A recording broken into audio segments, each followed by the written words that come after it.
Hello बच्चों, let's read the question. The question here says, what are homologous chromosomes?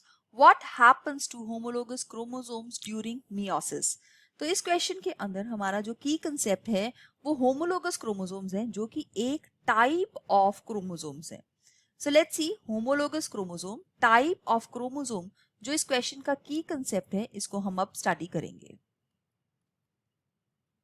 तो यहाँ पे हम देखते हैं कि होमोलोगस क्रोमोसोम्स क्या हैं.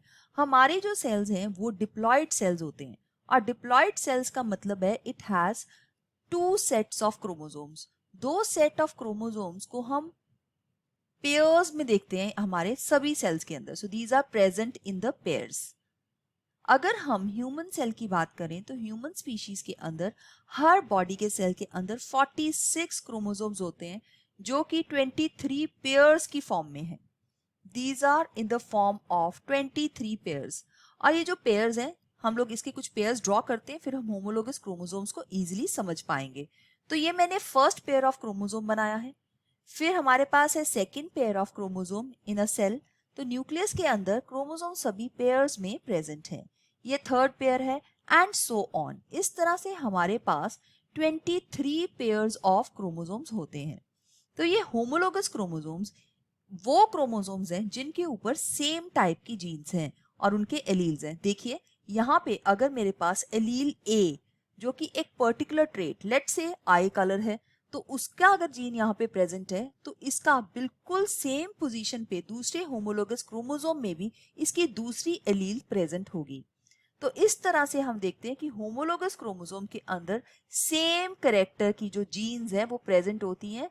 इसी वजह से वो क्रॉसिंग ओवर भी कर पाते हैं. सो मियोसिस के टाइम के ऊपर मियोसिस 1 के स्टेज प्रोफेज 1 में ये क्रोमोसोम्स आपस में साइनैप्सिस करते हैं. साइनैप्सिस का मतलब है पेयरिंग. और ये जो साइनैप्सिस है ये हमेशा सेम टाइप के क्रोमोसोम्स में होगी, मतलब कि जिसके अंदर सेम टाइप की जीन्स है. We can say that these are homologous chromosome. So यहाँ पे मैं देख सकती हूँ ये दोनों एक दूसरे के होमोलोगस हैं. सेकेंड पेयर एक दूसरे का होमोलोगस है. थर्ड पेयर एक दूसरे का होमोलोगस है. सो कभी भी इसको फर्स्ट पेयर के किसी भी मेंबर को सेकेंड पेयर के मेंबर के साथ होमोलोगस नहीं बोलना है. वो हेट्रोलोगस क्रोमोसोम्स होते हैं बिकॉज वहाँ पे डिफरेंट टाइप की जीन्स है. तो मियोसिस के टाइम पे ये क्रोमोसोम्स पहले पास पास में आ जाते हैं.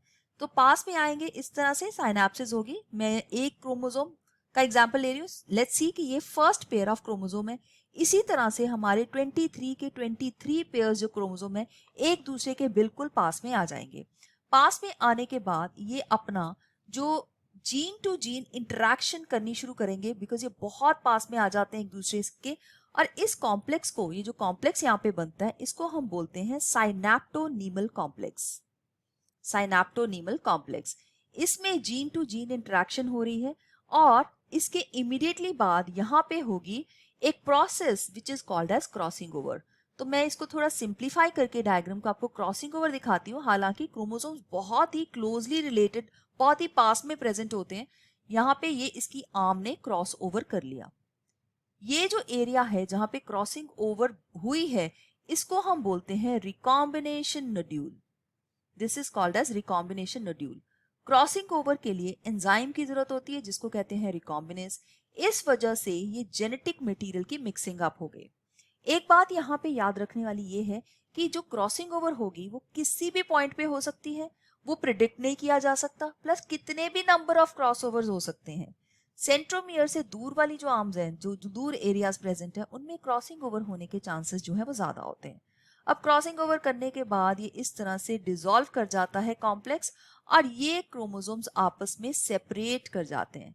सेपरेट होने के बाद ये क्रोमोसोम्स जब मेटाफेजिक स्टेज में एंटर करते हैं तो ये वहां पे सेंटर ऑफ द सेल के अंदर अरेंज होंगे और एनाफेज में ये एक दूसरे से सेपरेट हो जाएंगे क्योंकि इस तरह से स्पिंडल एपरेटस जो है मेटाफेज में बन जाता है.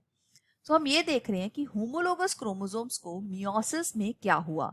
तो homologous chromosomes will undergo crossing over and separation during meiosis.